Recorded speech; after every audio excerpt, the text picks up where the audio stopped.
வருங்கால போலீஸ் நண்பர்கள் அனைவருக்கும் வணக்கம். நம்ம சேனல் ஃபஸ்ட் டைம் பார்க்குறீங்க அப்படின்னா மறக்காமல் சேனல் சப்ஸ்கிரைப் பண்ணி பெல் பட்டனை ப்ரெஸ் பண்ணிக்கங்க. அப்போ தான் நான் தொடர்ந்து கொடுக்கக்கூடிய காலை அனைத்துமே உங்களுக்கு வந்து நோட்டிஃபிகேஷனாக வரும்.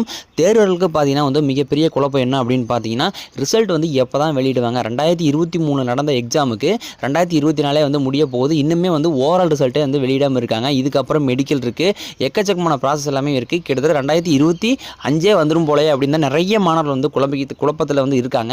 இப்போ பார்த்தீங்கன்னா வந்து இப்போ ரீசெண்டாக பார்த்தீங்கன்னா இரண்டாவது ப்ராக்டிக்கல் வந்து அதாவது வந்து ஃபிசிக்கல் வந்து கண்டக்ட் பண்ணி முடிச்சுட்டாங்க.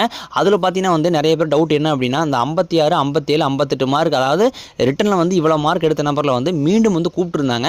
அது எதற்கு கூப்பிட்டாங்க அப்படின்னு நிறைய பேர் கேட்டிருக்காங்க. ஒருவேளை அவங்களுக்கெல்லாம் வாய்ப்பு இருக்குமா இருக்காதா, இல்லை ஒருவேளை பார்த்தீங்கன்னா வந்து இது ஒரு 65 மார்க் 64 மார்க் எடுத்தீங்களா ஜாப் கிடைக்குமா கிடைக்காதா, அப்புறம் எதுக்கு வந்து இவ்வளோ கம்மியான மார்க் இருக்கிற நம்பரை வந்து கூப்பிட்டுருக்காங்க அப்படின்னு நிறைய பேர் கேட்டிருக்காங்க. இது பார்த்தீங்கன்னா வந்து இது வந்து கோர்ட்டில் ஏதோ ஸ்டே வாங்கினதுனால பார்த்தீங்கன்னா வந்து இந்த கம்மியான மார்க் நம்பரில் வந்து மீண்டும் வந்து கூப்பிட்டுருக்காங்க. எல்லா நபர்லையுமே கூப்பிட கிடையாது. ஒரு ஆவரேஜாக ஒரு 2000 to ஒரு 3000 பேரை மட்டும்தான் வந்து இது வந்து கூப்பிட்டுருக்காங்க. ஆனால் இவர்களுக்கு ஜாப் கிடைக்குமா அப்படிங்கிறது மிகப்பெரிய ஒரு கேள்விக்குறி தான். ஏன் அப்படின்னு பார்த்தீங்கன்னா, அதாவது எப்படி ஓவரால் கட் ஆஃப் பார்த்தீங்கன்னா எப்படி 85க்கு மேலே தான் வரப்போகுது.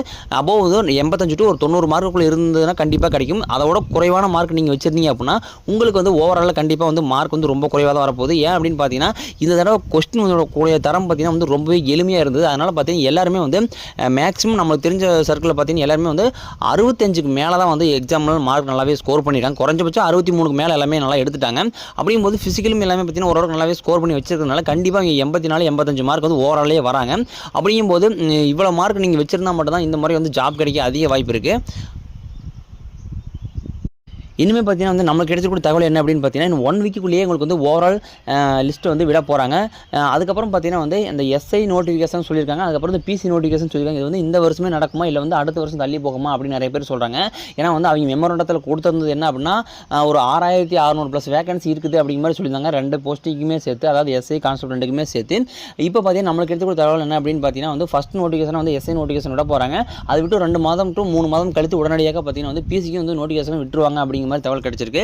அதாவது மார்க் ரொம்ப குறைவான மார்க் எடுத்துட்டேன் அப்படின்னு நிறைய நம்பர்களும் ஃபீல் பண்ணிட்டு இருப்பீங்க. நீங்கள் பார்த்தீங்கன்னா வந்து அடுத்து வரக்கூடிய நோட்டிஃபிகேஷன் கண்டிப்பாக நீங்கள் படிக்க ஸ்டார்ட் பண்ணிடுங்க.